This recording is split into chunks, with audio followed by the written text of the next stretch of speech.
अगर आप एक ईमानदार होते, आप बोलते हमारे पास कुछ नहीं देने के लिए, सेंटर हमसे कुछ हम कर पा नहीं रहे हैं, हमें करने नहीं देते, और रिजाइन करते, लोगों का दिल जीते, फिर से आप सीएम बनते।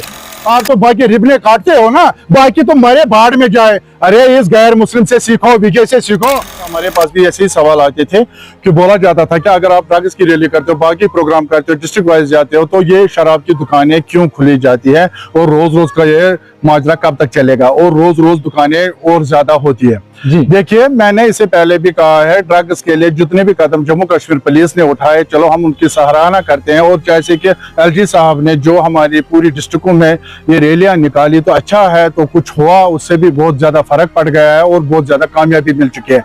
लेकिन शर्म की बात है, हमारा सीएम साहब कुछ नहीं कर पा रहा है, शराब की दुकानें बंद नहीं कर सकता है, एजुकेशन सेक्टर में कोई मसला हो वो नहीं कर सकता, एक चपरासी का काम नहीं कर सकता, तो फिर क्या करे। जहां तक मुझे ख्याल है, अगर हम बात करें हुकूमत से पहले, उससे ज्यादा हम ज्यादा सफर इस वक्त कर रहे हैं जब हमारा सीएम आया। अगर उमर अब्दुल्ला साहब ने जब ये काम न किया, पूरी न कर सकता है, घसीट कर लेने के लिए हम नहीं है, किसी को हम घसीट कर नहीं लेंगे शराब पीने। कोई कहता है मैं नहीं पी रहा हूँ, कोई कहता है टूरिज्म का मसला है। अगर इतनी बड़ी बदकिस्मती होगी उस कौम का क्या हाल होगा। ये किसी पार्टी की तो हम बात नहीं करें, हम दूसरी पार्टी के हैं, वो दूसरी पार्टी के हैं। अगर कल दूसरा भी होगा, हम उसके बारे में भी ऐसे ही बात कर सकते हैं, वो ऐसा काम करे। लेकिन हम फंस चुके हैं, मर चुके हैं, हमारी यूथ खत्म हो चुकी है, हमारे बेरोजगारी ज्यादा बढ़ चुकी है और हद से ज्यादा हम मुसीबत में फंस चुके हैं, चाहे बिजली के हिसाब से, चाहे हम किसी बेरोजगारी के हिसाब से, चाहे किसी भी तरीके से हम पिट रहे हैं। यहाँ तक कि ट्रांसपोर्ट तक भी किसी न किसी तरीके से और दुकानदारों तक किसी न किसी तरीके से सफर करते हैं। ये बेशर्मी है, बेशर्मी तो हद यही है ना। आप देखो ना, जब आप कर नहीं पा रहे हो, आपके एमएलए का 3 लाख का तनख्वाह और बाकी मर जाए बाढ़ में, तो आपकी क्या प्रॉब्लम है। आपका तो तनख्वाह चल रहा है, आपकी तो अपनी गवर्नमेंट की जो सारी जो सुविधा है वो तो मिलती रहती है, गाड़ियां वाड़ियां चलते हो, आप तो बाकी रिबने काटते हो ना, बाकी तो मरे बाढ़ में जाए। अरे इस गैर मुस्लिम से विजय से सीखो, अपनी कौम के लिए ये क्या करा। ये तो नकली हीरो था, एक फिल्मी हीरो, और असली में भी हीरो बन गया और लोगों का काम किया और लोगों का दिल खुश किया। और आप देखें किस तरह पूरे स्टेटों से जाते हैं उसको मुबारकबाद करने के लिए, एक अच्छे इंसान को। जब उन्होंने विद इन नो टाइम शपथ लेते ही उन्होंने कहा कि मैं 717 दुकानें बंद करता, ये शराब की दुकानें बंद करता हूँ और ये जो है 200 यूनिट का ये देता हूँ। आज तक हम मर रहे हैं, चीख रहे हैं, हमारी बहनें मर रहे हैं, मजदूर मर रहे हैं, हमारे ऑटो ड्राइवर मर रहे हैं, दुकानदार मर रहे हैं, फ्रूट वाले मर रहे हैं, कोई काम नहीं हो रहा इनसे। मर चुके, हमें नहीं था ये हुकूमत कर रही थी, हमने बोला था कि हमें हुकूमत को हम बचाएंगे। और शर्म की करो, शर्म। अगर आप एक ईमानदार होते, आप बोलते हमारे पास कुछ नहीं देने के लिए, सेंटर हमसे कुछ हम कर पा नहीं रहे हैं, हमें करने नहीं देते, और रिजाइन करते, लोगों का दिल जीते, फिर से आप सीएम बनते, लोगों के दिलों में आप बैठ जाते।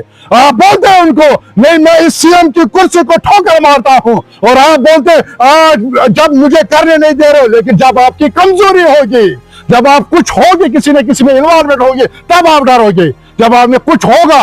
लेकिन जब आप होते बोलते नहीं मुझे नहीं करना, हम मेरे सब रिजाइन देते हैं, हमें नहीं करना है, हम कुछ नहीं कर पा, हम एक गरीब का काम नहीं कर पा रहे हैं, हम एक बेरोजगार का काम नहीं कर पा रहे हैं, तो आप अगर रिजाइन देते, लोगों के दिलों में बसते, फिर से इलेक्शन होता, फिर से आप ही सीएम बनते। ये मैं कहता हूं, अपने दावे से कहता हूं। जम्मू कश्मीर पुलिस ने इसमें किया है, रोल किया है, इसको हम कर सकते हैं, सलूट कर सकते हैं। और रात दिन लगे हैं और पूरा सीरियस लगे हैं, और पूरी जो जिम्मेवार इंसान है इस वक्त, वो भी उलमा भी लगे हैं, और लगभग 50% उलमा भी इस वक्त काम कर रहे हैं, खाली सोशल एक्टिविस्ट काम नहीं कर रहे हैं, वो भी ड्रग ले कर रहे हैं, बच्चों को अवेयरनेस कर रहे हैं। तो फर्क तो पड़ेगा ना, लेकिन ड्रग्स वालों के पास जाना पड़ेगा, अब उनको समझाना पड़ेगा, उनको वो दूर करना पड़ेगा। वो एक दूसरा मरहला है। अगर आपको पता है कहीं पर कोई बच्चा है, हम उसको ला सकते हैं, तो यही बात है। बाकी प्रॉपर्टी आप जाबित करोगे, वो बाप की होगी, अजदाद की होगी, बच्चा तो ही गलत निकला, तो एलजी साहब को सोचना पड़ेगा इस बार। अगर उसकी प्रॉपर्टी उसी से बड़ा, वो घर उसका होगा, उसने उसी पैसे से बनाया होगा, तो ले लो प्रॉपर्टी, करो सीज उसको। लेकिन अगर बाप की अजदादों की प्रॉपर्टी है, अब बेटा गलत निकला, उसके बाप अजदाद और भाई को नहीं मिलनी चाहिए अगर वो बेकसूर होंगे। तो ये एक है।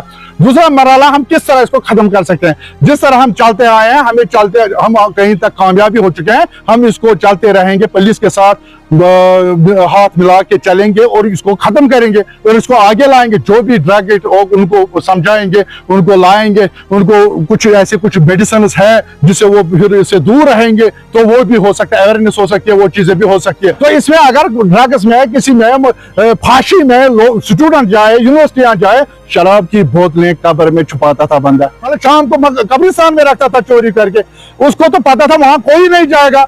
अब देखिए कि ऐसे हालात हो चुके हैं, जब कोई नशा वाला कुछ नहीं समझो, अपनी माँ को भी मारा है, बहन को भी जेवर लिया, कत्ल भी किया, ये तो हुए हैं ना वाक़ात, ये तो नहीं है ना, ये तो हुए हैं कश्मीर पिरवर में। अब हमें बचाना है इसको, अब हम मुसीबत में फंस चुके हैं। अगर सीएम अच्छा आता, रहबर अच्छा आता तो हम बच जाते। अब हम क्या करें, अब अल्लाह ही हम पर हाफिज है, अल्लाह ही हमें मेहरबान है, वो हमें बचा ले। हम किस मुसीबत है, हमारा जब अपना ही लीडर ये कहे कि आपको ये वो जी, अगर शोर ही मचाता, नकली शोर ही मचाता सेक्रेट पर, नहीं बंद करो बंद करो, जिस नकली शोर भी नहीं मचाया, कम से कम वो ड्रामा भी करता, बोलता नहीं चलो कि गवर्नमेंट सुन रही, और सीधा बोलता है कि ऐसी चीजें, और इनको पूरी तरफ से एक तरीके से सपोर्ट किया जाता है। बस यही कहना चाहता हूँ, सबको होश के नाखून लेना चाहिए। हमने गलती की, हम सोचते थे हमें हमारा फ्यूचर अच्छा आएगा, हमारी बदकिस्मती है। अल्लाह ताला से यही दुआ करेंगे कि कब इस कश्मीर का एक अच्छा फ्यूचर हो जाए इंशाल्लाह ताला।